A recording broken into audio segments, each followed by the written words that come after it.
how do you feel? Which is a really important question, isn't it? When you wake up every day, during the day, whatever's going on in your life, wouldn't it be great to feel good all the time? But is it possible that sometimes the way we feel can be determined by not just what's going on the inside, but how we look on the outside? And sometimes it can be determined by standing on these things. These are weight scales. Have you ever stood on a set of scales and felt quite good before you got on them, and then you stepped on there, saw the number and went, I weigh too much? Or the reverse of that, have you ever stood on the scales, liked the number that you saw, but when you stood in front of the mirror naked, you weren't real happy with what you saw? So what's the balance there? And I always ask these questions. What if you could pick a weight, pick a size, pick an energy level, pick a way that you wanted to look and feel for the rest of your life, and you stayed that way for the rest of your life? So you didn't have to worry about weight, worry about body fat percentage, worry about size. You just decided that this is how I'm going to look for the rest of my life, and I'm going to have this much energy for the rest of my life, and never have to diet again, never have to be fanatically controlled by exercise, never be controlled by the weight scales or measurements or size or body fat percentage. Wouldn't it be nice to just live your life as a happy human being? There's a great question. So how do you do that? Because we have so many ways now to measure, weigh, count, test what's going on with our body. And I'm the human being, the person, the woman who for my entire life as an exercise professional have dealt with, there's a horrible word, but it's dealt with people who are really unhappy with what they weigh or what size they are, or they want to have less body fat percentage, or they want to have a different size body, or a body that's just different than what it is at the moment. So there's two parts to that. How are you going to test and measure how fit, healthy and strong you are? And do you need to test and measure, or could there be an easier, more simple way to work out whether or not you're fit and whether or not you're strong? And I'll just cover those off really quickly. If you're really fit and your heart and lungs are fit and all the systems inside your body are really fit, there's a couple of measurements for that. So one, of course, is that you've got a low resting heart rate. The next one is every time you get puffed, really puffed, you work to 100% effort, the time it takes you to recover to get back to your resting heart rate becomes shorter and shorter. So if you get really, really puffed, can't hardly breathe because you put in such an intense effort, and then you get your breath back really quickly, that's a really cool sign, or a really accurate sign that you are really fit. And of course, with fitness comes a fast fat burning machine, food burning machine. You've got happy drugs pumping into your brain, so you feel good about yourself, and you feel good on a regular basis, or you feel good all the time. You have a body that fights germs, bugs, viruses and diseases. Everything just works well, and that's a really good sign of being fit and being healthy.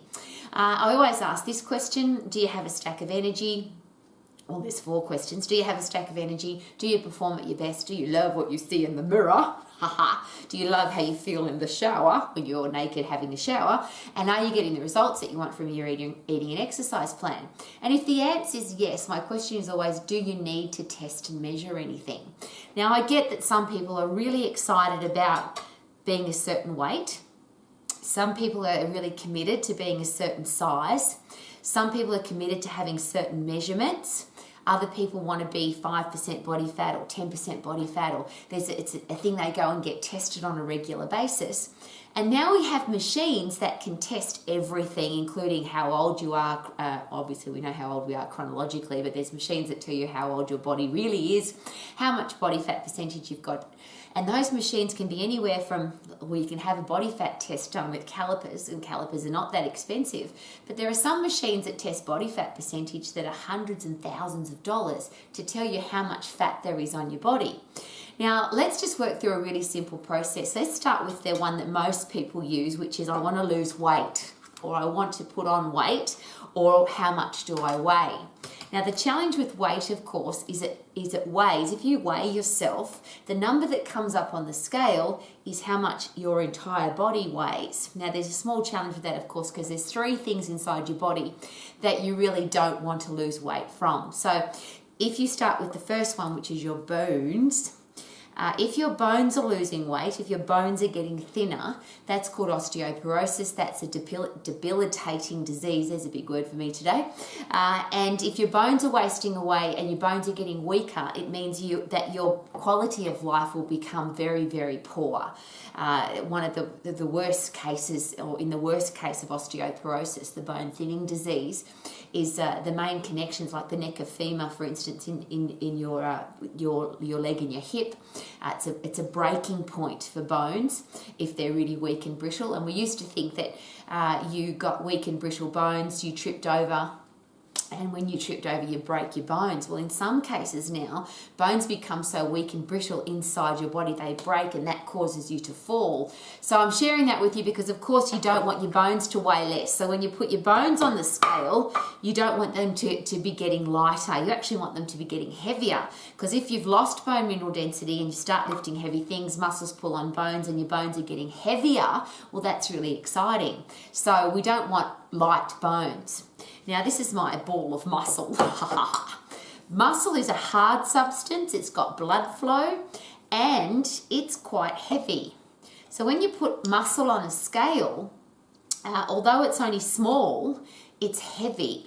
And if you're losing muscle tissue, there's two big things there. One is you'll be losing strength, which means you can't do the things that you want to do. And as muscle gets smaller, the engine of your body gets smaller, which means your metabolism will be slowing down. So if you put your muscle on the scale and you have less muscle, now you are losing weight, yes, but you're losing a fast metabolism, you're losing your strong body, you're getting old really quickly, and everything to do with muscle is performance and quality of life. So you obviously don't want to lose weight off your muscles. So we want to have heavy bones, you want to have heavy muscles. And interestingly, water is the easy way to lose weight. If you dehydrate, you'll lose weight very quickly. So if you go for a tinkle, you weigh yourself, then go for a tinkle, come back and weigh yourself, you'll be lighter. But does that mean you'll have less body fat percentage, that you'll be smaller? No, it just means you've got less water in your body. And the challenge, of course, with being dehydrated is, apart from the fact that you will die if you don't have enough water, obviously your brain cells are predominantly fluid, water, so you won't be able to think clearly. Muscles are predominantly fluid, so you won't have any energy. And if you've ever been dehydrated, apart from feeling really bad, really tired, really lethargic, you can get really sick.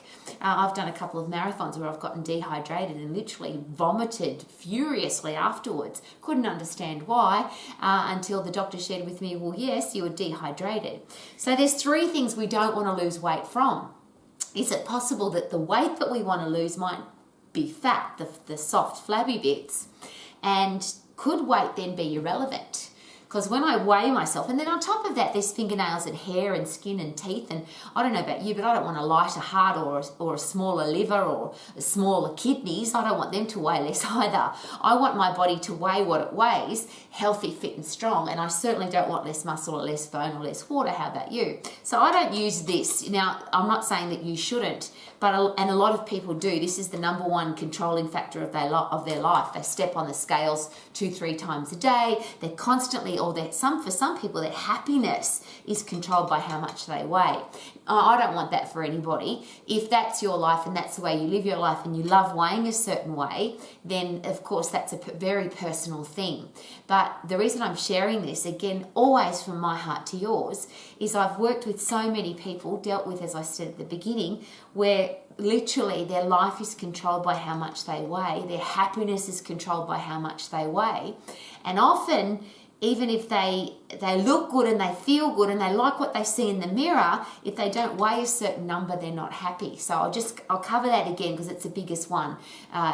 Google will tell us that most people in the world at some stage have Googled, how do I lose weight? I don't want to lose water weight. I don't want to lose bone weight. I don't want to lose muscle weight.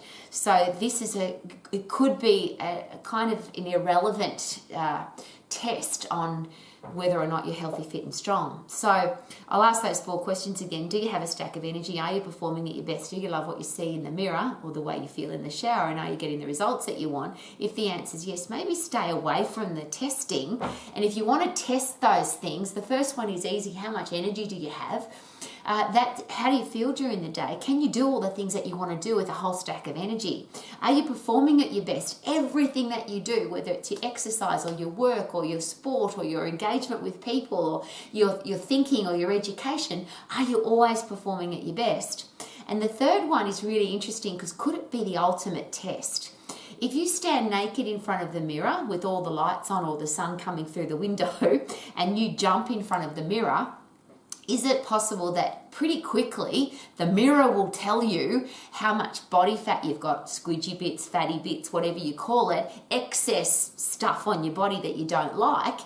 If you jump, your body will tell you pretty quickly what's shaking around, because the bone doesn't shake around, the muscle doesn't shake around, not even the water shakes around. It's obviously the fat that shakes around. Interestingly, if you put fat on the scale, it's not very heavy.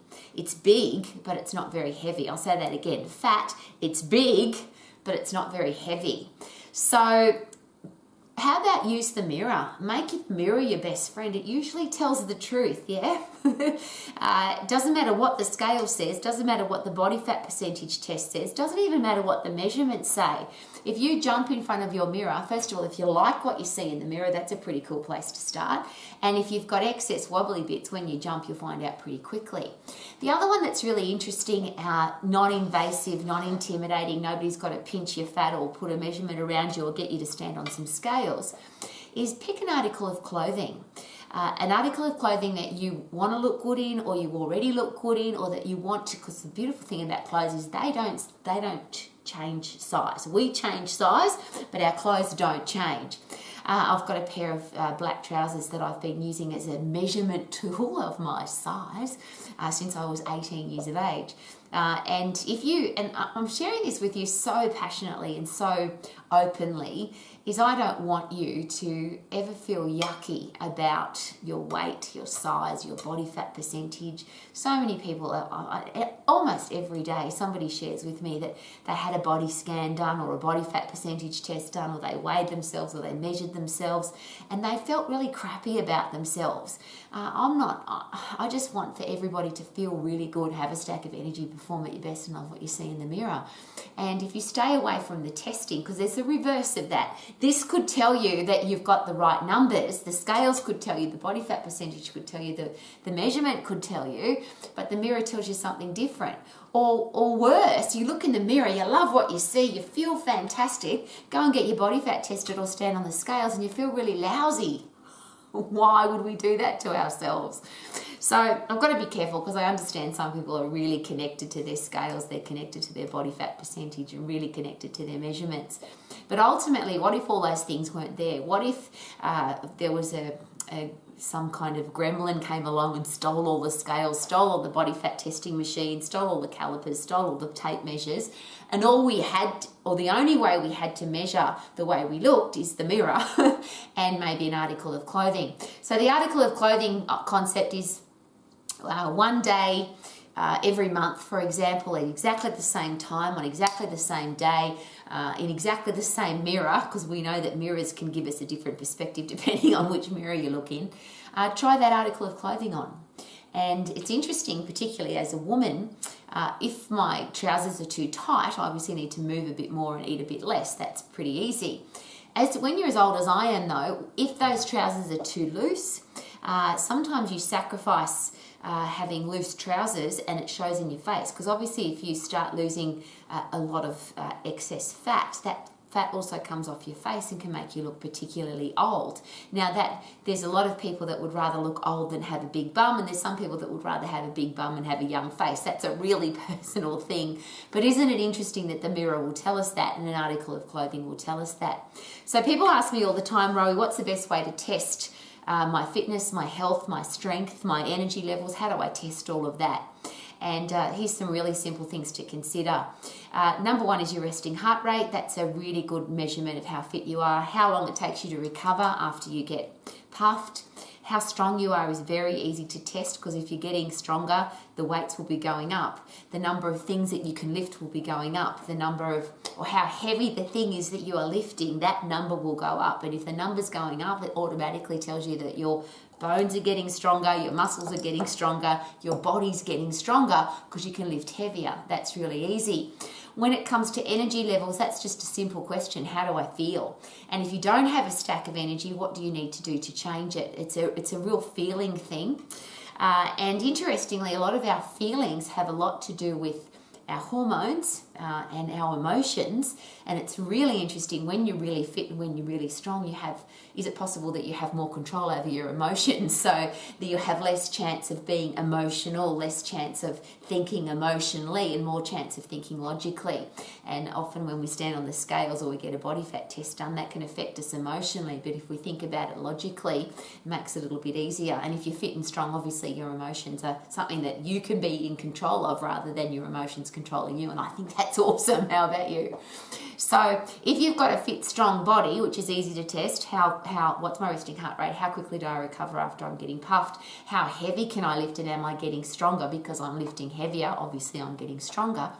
Then if you go to a medical professional and you ask them, how do I test for health? They'll probably have a look at your resting heart rate. They'll have a look at your blood pressure. 120 on 80 is normally considered a healthy blood pressure. They'll have a look at your blood sugar levels and your cholesterol levels, and that's usually a blood test. And if you have an overall of all of those, that'll pretty much tell you how you're doing physically and probably mentally strong as well. Because if you're getting fitter and stronger, you're obviously getting all of those happy neurotransmitters, the happy chemicals pumping into your brain. So whatever your personal choice is about how to test for your health, how to test for your physique, and we're all probably emotionally connected to something. But I always ask those 4 questions. If you have a stack of energy, if you are performing at your best, if you love what you see in the mirror, and if you are getting the results that you want from your eating and exercise plan, do you need to weigh yourself? Do you need to have a body fat test done? Do you need to have a body scan done? Do you need to put a measurement tool around your body to say how many inches or centimeters you are? And just as an interesting side note for this one, the first one is weight. A little bit complicated because we're weighing everything, so it doesn't tell you really whether or not you've lost body fat or squidgy bits or soft bits. Body fat percentage tests are very inaccurate unless they're done by exactly the same person on exactly the same time of the day, on the same day, with the same set of calipers. And the machines are really, and I share this hesitatingly, if there's such a word, but if you have a body fat test done with a machine, it could depend on how much you've eaten that day, how much water you've drunk that day, how hard you've exercised that day. And if you have 3 tests done on the same day, it's interesting to see the different results. I'm not saying don't have a scan, please don't get me wrong, and I'm not saying don't get your body fat percentage tested if that's what you really love. But should we be aware that those machines could give us a different reading at some stage, or they could be inaccurate? And a body fat pinch test is very inaccurate unless it's done by somebody who knows what they're doing on exactly the same day, exactly the same time of the day. And if you do it irregularly, some people say, test my body fat today, and then test my body fat tomorrow, or test my body fat in the morning, and test my body fat in the evening. What a way to live. Wouldn't it be nice to wake up every day with a stack of energy, perform at your best, love what you see in the mirror, and get the results that you want from your eating and exercise plan without ever having to go on a diet or do fanatical exercise or do crazy things to look and feel the way you want to? Wouldn't it be nice to pick a weight, pick a size, pick an energy level and stay that way for the rest of your life? And if that was possible, and if all the tests didn't exist, would you be able to work out for yourself pretty quickly whether or not your body's in the shape that you want it to be in, and whether or not you're getting the results that you want from the way you're living your life? So we could test, or we could have a eating and exercise plan that we can stick to for the rest of our lives. That would be better, and that makes us feel good, gives us a stack of energy, helps us perform at our best, gives us the results that we want. And wouldn't it be nice then to just live our lives without any testing? Wouldn't that be awesome?